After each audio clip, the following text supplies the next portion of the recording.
ધ્રુવરાજસિંહ ચૌહાણ જે ફરિયાદી હતા તેમના તરફે પણ વકીલ શ્રી ચૌહાણ હાજર થઈ અને સોગંદનામાની વિગતે હકીકતો રજૂ કરેલ, તેમજ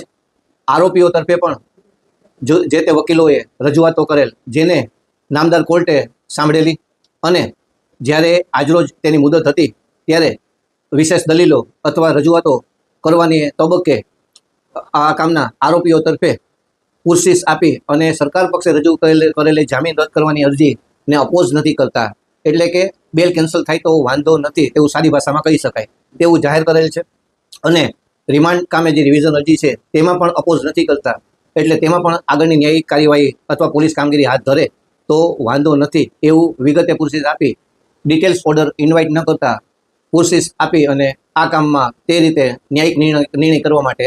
રજૂઆત કરાયેલી છે, જેથી સાંજે આજે નામદાર કોર્ટ તે સંબંધે હુકમ ફરમાવશે. પણ આરોપીઓ જે રજૂઆત કરેલી છે તે જોઈએ તો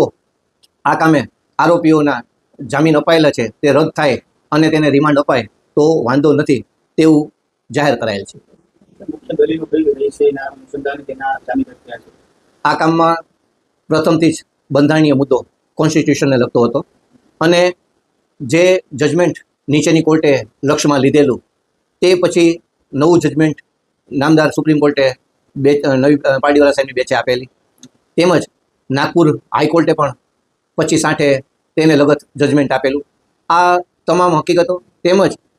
ફરિયાદ પક્ષ એટલે આરોપી પક્ષે જે રજૂઆતો થઈ હતી કે ભાઈ આમાં કાયદાકીય મુદ્દો છે અને જે અપાયેલ છે એ કોન્સ્ટિટ્યુશન ટૂંકમાં બંધારણીય જે લોકોને અપાયેલા અધિકારો છે એનું હનન થતું હોય તો એમને જે જામીન આપવા જોઈએ એવી રજૂઆત નીચેની કોર્ટે કન્સિડર કરેલી. તે સંબંધે આ દરેક વસ્તુમાં દરેક સંજોગો સમાન નથી હોતા અને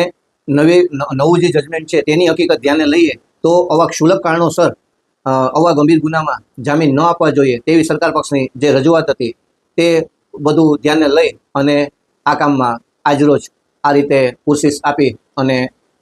બેલ કેન્સલ કરવામાં અને રિમાન્ડ આપવામાં વાંધો નથી તેવું જાહેર કરાયેલ છે.